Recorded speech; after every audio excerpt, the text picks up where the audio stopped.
बिस्मिल्लाहिर्रहमानिर्रहीम।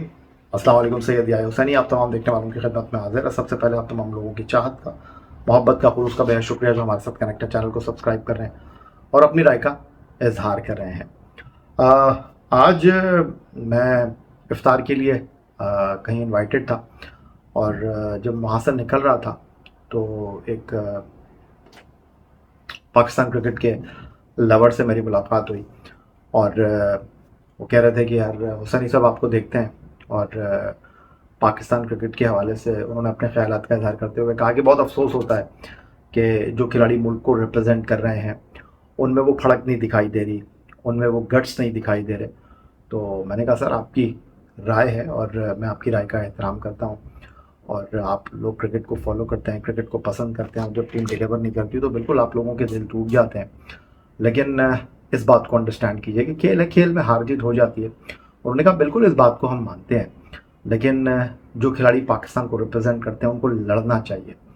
तो हमारी गुफ्तगू यहाँ ख़त्म हुई। मैंने उनकी बात से इत्तेफ़ाक किया। मैंने कहा बिल्कुल आप जो बात कर रहे हैं हम इससे 100% इत्तेफ़ाक करते हैं। और जहाँ तक रही तनक़ीद की बात, एक्स क्रिकेटर्स हों, हम हों, तज्ज़ियाकार हों, मुबस्सिरीन हों, वो कारकर्दगी के ऊपर बात करते हैं, किसी के साथ पर्सनल नहीं होते। लेकिन उनका कहना ये था कि नहीं जी, इससे ज़्यादा तनकीद होनी चाहिए क्योंकि हमारे दिल टूटे हुए हैं। तो लोग मोहब्बत करते हैं पाकिस्तान क्रिकेट से। अमूमन जब मुलाकात होती है तो पाकिस्तान क्रिकेट के हवाले से अपने ख़यालात का इज़हार करते हैं। कुछ लोग हमसे इत्तेफ़ाक करते हैं, कुछ लोग हमसे इत्तेफ़ाक नहीं करते हैं, कुछ लोग हमारी राय को जो है वो मुक़द्दम समझते हैं। कुछ लोगों को लगता है कि नहीं जी ये तनकीद बराए तनकीद है, तनकीद बराए इस्लाह नहीं है। तो बिल्कुल ठीक है, आप सबकी अपनी एक राय है, अपनी एक सोच है। और पिछली 2 वीडियो हमने की हैं आपके सवाल और हमारे जवाब के हवाले से और इस सिलसिले को इस वीडियो में भी कुछ आगे बढ़ाते हैं और कुछ मुंतखब सवालात हमने इस वीडियो में भी शामिल किए हैं जिसको हम आपके गोशगुजार कर देते हैं। अहमद नबी साहब कह रहे हैं कि ये सोच ख़त्म करनी होगी कि सीनियर है तो टीम में खेलता रहेगा। सीनियर और जूनियर का कोई फ़र्क नहीं होना चाहिए। जो टीम के लिए खेले उसको टीम में होना चाहिए। टीम की रिक्वायरमेंट के हिसाब से खिलाड़ियों को खेलना चाहिए, ज़िम्मेदारी को अदा करना चाहिए और अगर सीनियर परफॉर्म नहीं करता तो उसको डोमेस्टिक क्रिकेट में भेजना चाहिए। डोमेस्टिक क्रिकेट के परफॉर्मर को मौका देना चाहिए और सीनियर और जूनियर का ये फ़र्क ख़त्म करना होगा। सबसे पहले तो नबी साहब बहुत शुक्रिया इतनी तफसील के साथ अपनी राय का इज़हार करने के लिए। और देखिए इस वक्त जो पाकिस्तान क्रिकेट में बात हो रही है, गुज़िश्ता 3-4 आईसीसी इवेंट में हमारे मोरलेस जो मेन प्लेयर हैं वो यही हैं। इनके होते हुए हम डिलीवर नहीं कर पा रहे हैं और हम यही बात कर रहे हैं कि भाई आप इनको मौका दीजिए। ड्रॉप करने की बात नहीं कर रहा मैं, ये नहीं कह रहा कि आप इनको दूध में से मक्खी की तारा निकाल कर जो है वो बाहर फेंक दें। आप इनको थोड़ा ब्रेक दीजिए, आप इनको डोमेस्टिक क्रिकेट में जाने दीजिए, वहाँ पर आप इनको खेलने दीजिए, थोड़ा सा वहाँ का टेस्ट लेने दीजिए। इनको इस बात के लिए आमादा कीजिए कि भाई आप जब टीम से बाहर होते हैं ना तो बंदा क्या सोचता है। जब तक आप ये चीज़ नहीं करेंगे आपके पास जो स्टैंडर्ड है परफॉर्मेंस का वो ऐसा ही रहेगा। उसके अलावा जनाब हमारे साथ शानी साहब मौजूद हैं। कह रहे हैं कि खिलाड़ी तो सारे ही अच्छे हैं, टीम के लिए खेलते हैं, लेकिन एक कमी जो हमें शिद्दत के साथ महसूस होती है, शानी कहते हैं कि टीम के जो खिलाड़ी हैं वो टीम की रिक्वायरमेंट के हिसाब से खेलते हुए नहीं दिखाई देते। और आखिर में उन्होंने कहा है कि बाबर आजम और विराट कोहली का बराए मेहरबानी कंपैरिजन मत किया कीजिए। शानी साहब मेरा ख्याल है यहीं से स्टार्ट ले लेते हैं। बाबर आजम और जो लोग विराट कोहली का कंपैरिजन करते हैं, मैं बिल्कुल इस बात के हक़ में नहीं हूँ। विराट कोहली का अपना एक स्टैंडर्ड है। विराट कोहली ने बैनुल-अक़वामी क्रिकेट में अपने आप को मनवाया है। निफ़ सेंचुरियों की निफ़ सेंचुरी वनडे क्रिकेट में वो स्कोर कर चुके हैं। उसके अलावा अगर हम बाबर आजम की बात करते हैं तो वो पाकिस्तान टीम के लिए एक अहम खिलाड़ी हैं। पाकिस्तान टीम के लिए उनकी बड़ी कंट्रीब्यूशन रही है। वो इस वक्त स्ट्रगल कर रहे हैं। काफ़ी अरसे से टेस्ट क्रिकेट में वो 100 नहीं कर सके हैं। लेकिन जो लोग विराट कोहली और बाबर आजम का कंपैरिजन करते हैं उनको हम कुछ कह नहीं सकते। उन लोगों की अपनी सोच है, उन लोगों की अपनी राय है। लेकिन शानी साहब मैं आपकी इस बात से मुकम्मल इत्तेफाक करता हूँ कि दोनों खिलाड़ियों का कोई मवाजना नहीं बनता। जहाँ तक आपने कहा है कि खिलाड़ी सारे ही अच्छे हैं और टीम के लिए खेलते हैं, लेकिन टीम की रिक्वायरमेंट के हिसाब से नहीं खेलते। बिल्कुल इस बात से भी मैं आपकी इत्तेफाक करता हूँ, वजह फरमा रहे हैं आप। और हमने देखा चैम्पियंस ट्रॉफी 2025 में कि न्यूजीलैंड का मैच हो या इंडिया का मैच हो, हमारे खिलाड़ियों ने अपने आप को वो जो सूरत हाल थी उस सांचे में ढालने की कोशिश नहीं की। अगर ऐसा करते तो शायद मैच का नतीजा मुख्तलिफ होता। न्यूजीलैंड ने हमें एक लंबा हदफ दिया था, हम फिर भी 50-60 रन से हारे। भारत के ख़िलाफ़ हम गिरते पड़ते 200 प्लस कर गए थे। यहाँ आगे भी हम जा सकते थे, लेकिन वो जो अप्रोच थी ना टीम के लिए खेलने की, वो आपकी बात बिल्कुल ठीक है कि टीम की रिक्वायरमेंट के हिसाब से हम अपने आप को नहीं ढाल रहे, इसकी शिद्दत के साथ ज़रूरत है। हमारे साथ हैं जनाब मिर्ज़ा साहब, और वो कह रहे हैं कि साइम अयूब के हवाले से क्या अपडेट है, वो टीम में कब वापस आ रहे हैं, उनको न्यूजीलैंड क्यों नहीं लेकर गए। मिर्ज़ा साहब, साइम अयूब स्टिल यूके में मौजूद हैं, उनका रीहैब चल रहा है। और आपको याद है कि 3 जनवरी 2025 को जनूबी अफ्रीका के ख़िलाफ़ टेस्ट मैच में वो अपना जो टखना था वो मुड़ जाने की वजह से चैम्पियंस ट्रॉफी से आउट हो गए थे। और अब अपडेट यह है कि उनका प्लास्टर उतर चुका है, हल्की उन्होंने वर्जिश शुरू कर दी है, अपने पाँव पर वज़न डाल रहे हैं, इवन कि उन्होंने अब नेट्स में बैटिंग भी शुरू कर दी है। तो अभी वो मुकम्मल फिट नहीं थे, इसलिए उनको न्यूजीलैंड के लिए कंसिडर नहीं किया गया। सेम फ़खर जमान के साथ भी यही हुआ। अब पीएसएल में साइम अयूब होपफुली पेशावर ज़ल्मी के लिए ओपन करते हुए आपको दिखाई देंगे, बाबर आजम के साथ इनिंग का आगाज़ करेंगे, और उम्मीद है कि वो पीएसएल में एक्शन में होंगे पूरी तरीके से। अनीस साहब कहते हैं कि 92 वर्ल्ड कप के बाद मान लीजिए कि वनडे क्रिकेट में पाकिस्तान क्रिकेट का वो स्टैंडर्ड, वो मयार नहीं रहा, बस आप यूं ही जो है वो 2017 की चैंपियंस ट्रॉफी जीत गए थे।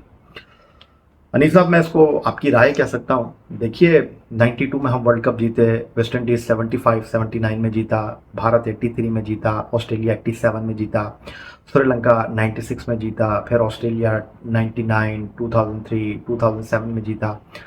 तो हर दौर में मुख्तलिफ टीमों की मुख्तलिफ कारकर्दगी के पैमाने रहे हैं, मुख्तलिफ सिचुएशन के हिसाब से उन टीमों की कारकर्दगी रही है।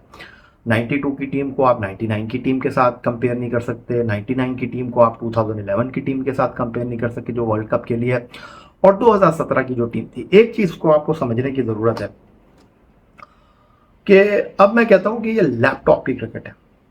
आपकी खामियों को आपकी जो गलतियां हैं उसको जो है ना वो सामने वाली टीमें फ्रेम करती हैं।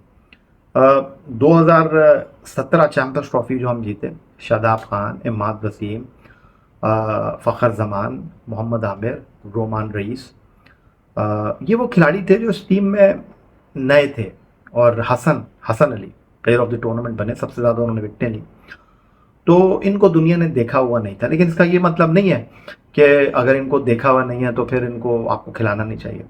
अभी पता नहीं कौन कह रहा था, हाँ आकिब जावेद साहब कह रहे थे कि जी हमारे खिलाड़ियों के पास एक्सपीरियंस नहीं है। तो उनसे ये सवाल होना चाहिए था, भाई 17 की जो चैंपियंस ट्रॉफी टीम जीती वो तो बिल्कुल नई टीम थी। असल चीज़ जो है ना वो ये है कि जब खिलाड़ी तजुर्बेकार हो जाता है, जब खिलाड़ी सीनियर हो जाता है, तो टीमें उसके ऊपर होमवर्क करके आती हैं। वो अपना होमवर्क नहीं करके आता, वो टीमों के हिसाब से अपने आप को प्लान नहीं कर रहा होता। की बात किसी हद तक ठीक है कि 92 के बाद पाकिस्तान की क्रिकेट को जितना ऊपर जाना चाहिए था, हम बिट्स एंड पीसीस में चलते रहे हैं, कभी ऊपर गए कभी नीचे आए। हमने 20 ओवर का वर्ल्ड कप भी जीता, हमने चैंपियंस ट्रॉफी भी जीती, हम एशिया कप भी जीतने में कामयाब रहे, हम टेस्ट की नंबर 1 टीम भी बने, हमने मुसलसल 11 T20 सीरीज जीती। लेकिन हमारे मसाइल हैं, और उन मसाइल का एक ही सबसे बेहतरीन तरीक़ाकार है कि हम मेरिट को अहमियत दें। हम जनाब ख़राब कारकर्दगी पर टीम का एहतसाब करें, टीम में बदलाव लेकर आएँ। लेकिन अगर हम बदलाव नहीं लेकर आएंगे, हम यकसुई के साथ ख़राब कारकर्दगी को पुरानी परफॉर्मेंस के साथ नत्थी करते रहेंगे, तो ये मसाइल चलते रहेंगे। उम्मीद है अनीसा आपको हमारा जवाब जो है वो पसंद आया होगा। शरद गोस्वामी कह रहे हैं कि आपने जो लास्ट वीडियो की है कि जी जो 800 में फ्रेंचाइज में से 4 इंडियन हैं, तो उनका कहना यह है कि ये बिल्कुल एक गैर ज़रूरी बात है कि इंडियन ओनर की वजह से जो है वो D100 में पाकिस्तान के खिलाड़ियों का चुनाव नहीं किया गया। शरद गोस्वामी कहते हैं कि ये बिल्कुल बेतुकी बात है। चलें जी शरद गोस्वामी साहब, थैंक यू वेरी मच, आपने अपनी राय का इज़हार किया। देखिए, मैंने अपनी पिछली वीडियो में कहा नहीं, मैंने अपनी पिछली वीडियो में कहा कि एक तासुर है। और ये तासुर क्यों उभर रहा है? ये तासुर इसलिए उभर रहा है कि दी 100 में जो England and Wales cricket board के ऑफिशियल हैं, उन्होंने बबांगी दहल ये बात की थी कि जी पहली बार उन्होंने बाहर से लोगों को सरमायाकारी की इजाज़त दी है, 4 इंडियन ओनर हैं। और जब ये बात होने लगी कि जी पाकिस्तानी क्रिकेट का क्या फ्यूचर होगा, तो उन्होंने कहा था कि ऐसा नहीं होगा कुछ। लेकिन आपके सामने है, वो अलग बात है कि फुल कमिटमेंट की बात हुई है कि पाकिस्तान टीम के खिलाड़ी जो हैं वो मसरूफ़ होंगे। दूसरी तरफ अगर आप देखें साउथ अफ्रीका की लीग, वहाँ पर इंडियन ओनर्स हैं, वहाँ पर पाकिस्तानी प्लेयर नहीं है। उसके अलावा अगर हम देखते हैं यूएस में या कैरेबियन में, वहाँ पर जो कोलकाता नाइट राइडर के ओनर हैं शाहरुख खान, उन्होंने टीमें ली हैं। तो अमेरिका में हमारे खिलाड़ी खेले एंड कैरेबियन में हमारे खिलाड़ी हसनैन जो है वहाँ पर सेलेक्ट हुए। इवन हसनैन की तो तस्वीर भी है शाहरुख खान के साथ। लेकिन मैं इस बात को बिल्कुल साइड में रख रहा हूँ, अगर कोई बात कर रहा है तो मैं किसी का मुंह नहीं रोक सकता। लेकिन मैं ये कह रहा हूँ कि पाकिस्तान क्रिकेट बोर्ड को अगर किसी को Pakistan cricket board league cricket में खेलने की इजाज़त देता है, तो फिर अपनी जो रिक्वायरमेंट है उनको मद्देनज़र रखकर इन चीज़ों को देखना चाहिए। गैर ज़रूरी तौर पर लीग से खिलाड़ियों को विड्रॉ नहीं करना चाहिए। मैंने अपनी पिछली वीडियो में ये कहा कि भाई ये हमारे लिए एक आई ओपनर है, क्योंकि पहले हम खिलाड़ियों को जो है वो गैर मुल्की लीग के लिए ऑफ़र एक्सेप्ट करने को कह देते हैं। जब लीग स्टार्ट होती है या तो हमारा खिलाड़ी जाता नहीं है या बीच लीग में से हमारा खिलाड़ी वापस आ जाता है। तो मुझे कहीं ऐसा लगा कि अब हमें बहुत संजीदगी के साथ, बहुत प्रोफेशनल तरीके से जो है वो इन चीज़ों को लेकर चलना चाहिए। लेकिन ये बात कि दी 100 में 4 इंडियन ओनर्स जो हैं उन्होंने टीमों में सरमायाकारी की है। चलें, बाकी 4 टीमें तो हैं ना, बाकी 4 टीमों में तो नहीं है पाकिस्तान के खिलाड़ी।